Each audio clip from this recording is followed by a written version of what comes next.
Bem-vindos de volta! Nessa aula nós falaremos sobre as ondas de Elliott. Lá na década de 1930, um contador americano chamado Ralph Nelson Elliott começou a estudar o comportamento dos ativos negociados na Bolsa de Valores lá do seu país. Ele estava em busca de padrões no comportamento dos preços. Para isso, ele observava esses preços em diversos tempos gráficos, de 30 minutos a um ano. Em 1938, ele finalmente conseguiu concluir o seu estudo e publicou um livro que se tornou a maior das referências da análise gráfica em todo o mundo, chamado de The Wave Principle. Seja você um day trade, um swing trade ou um investidor, entender o comportamento dos preços é uma informação que você vai querer conquistar, custe o que custar. Elliott afirma que toda ação vem de uma emoção. Mas o que isso quer dizer? Isso significa que nem sempre as nossas ações são 100% racionais. Se você já opera há algum tempo, deve ter percebido isso na pele. Qualquer trader experiente que já vivenciou um momento em que, não sabendo exatamente o que fazer, decidiu seguir a manada. Acontece com todos. Isso demonstra claramente um princípio importantíssimo das ondas de Elliott. A grande massa do mercado age de forma emocional, de forma impulsiva, de forma subjetiva. Veja essa figura. Por incrível que pareça, as emoções desenhadas nesses ovos podem muito bem ser relacionadas com o processo de tomada de decisão dos traders e investidores. Quantas vezes na nossa vida nós deixamos a racionalidade de lado e aderimos à emoção? O trading, por natureza, é uma atividade de performance extremamente estressante. Isso implica que durante as operações, nem sempre nós temos condições de tomar decisões 100% racionais. É normal que muitas vezes nós deixemos as nossas emoções nos influenciar, seja para o bem ou para o mal. É nesse fato que Elliott se baseia. O mercado não precifica os seus ativos de maneira lógica e racional, mas sim de acordo com a oscilação do humor da grande massa de traders, de especuladores e de investidores. A impulsividade de nossas decisões é outro fato muito bem analisado por Elliott. Em operações de curtíssimo prazo, como o day trade, por exemplo, decisões devem ser tomadas em poucos segundos ou minutos para garantir uma operação. Uma demora acima do esperado pode alterar completamente o seu dia e te levar do gain para o loss. Por isso, fazemos muitas coisas do impulso. Apesar de termos acesso a grandes ferramentas como análise técnica, tape reading e similares, nem sempre nós temos todas as informações necessárias nas nossas mãos. Nós tomamos decisões em condições de incerteza. E isso, em grande massa, ativa o chamado efeito manada. Ao ver o mercado se movimentar de determinada forma, muitos traders tendem a imitá-lo. Não por uma lógica puramente racional, mas pelo efeito manada.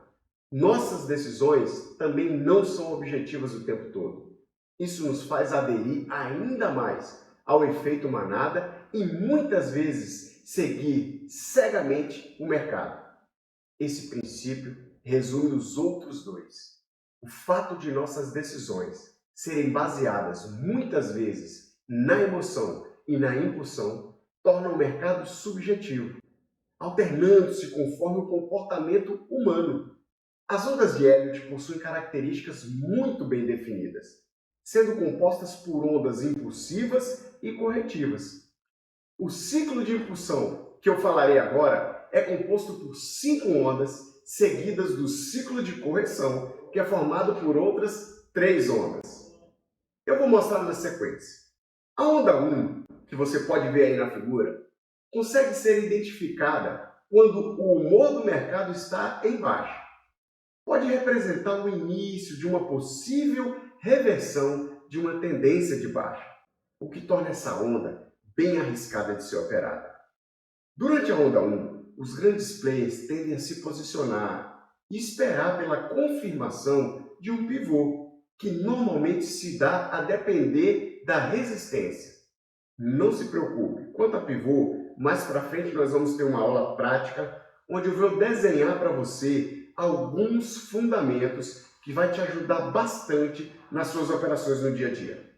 É importante lembrar que o tamanho dessa onda vai influenciar diretamente no tamanho das demais.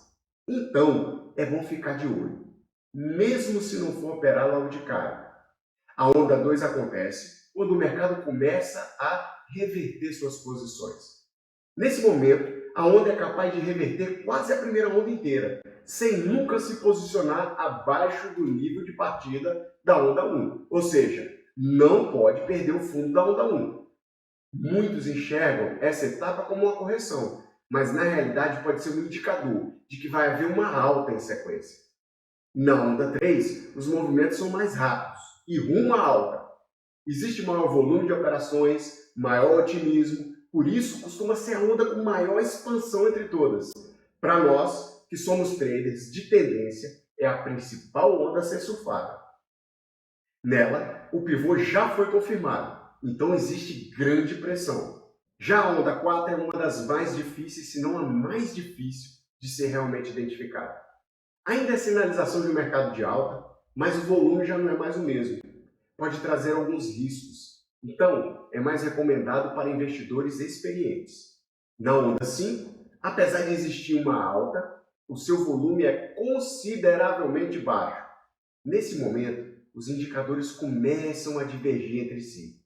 Então, pode ser considerado um momento de reversão, indo contra a tendência. E isso acontece após as 5 ondas, o mercado entra nas suas ondas de correção.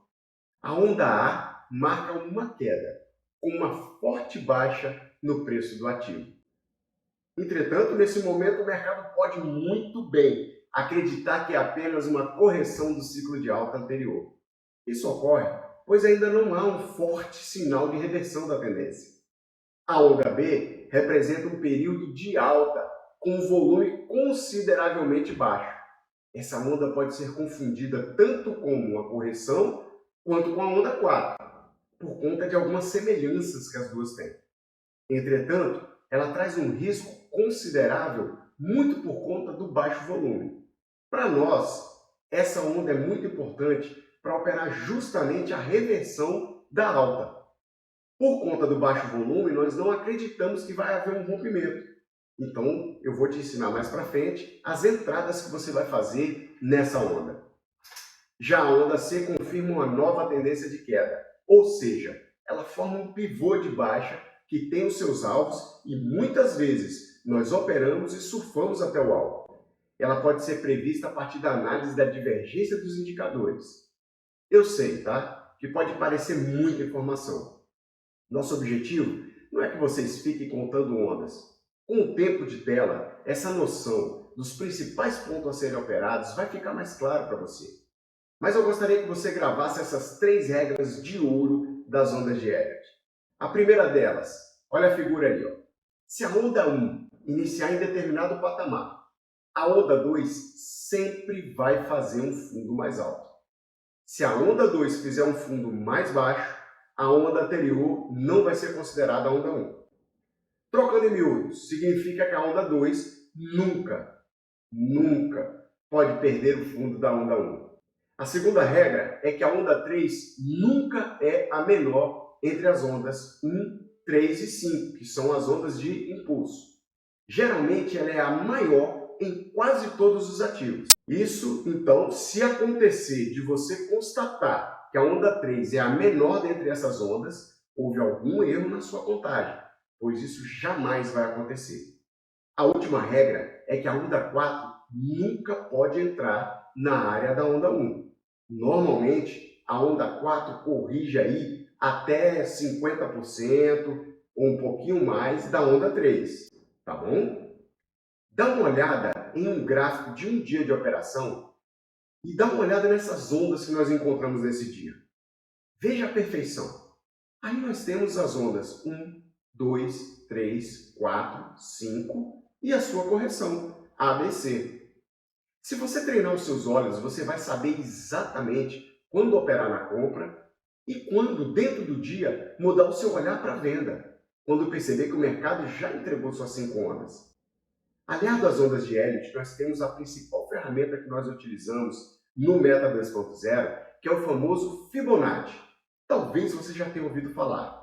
Aliado às ondas de Elliott, se torna um operacional muito mais seguro e mais rentável, com risco-retorno excelente para suas operações. Eu vou te ensinar tudo o que eu sei a respeito, com direito a uma cereja do bolo, que é um indicador que muita gente não dá nem atenção para ele. Você não vai ver vídeos sobre ele por aí, mas você vai ver que isso vai te dar um norte sensacional nas suas operações.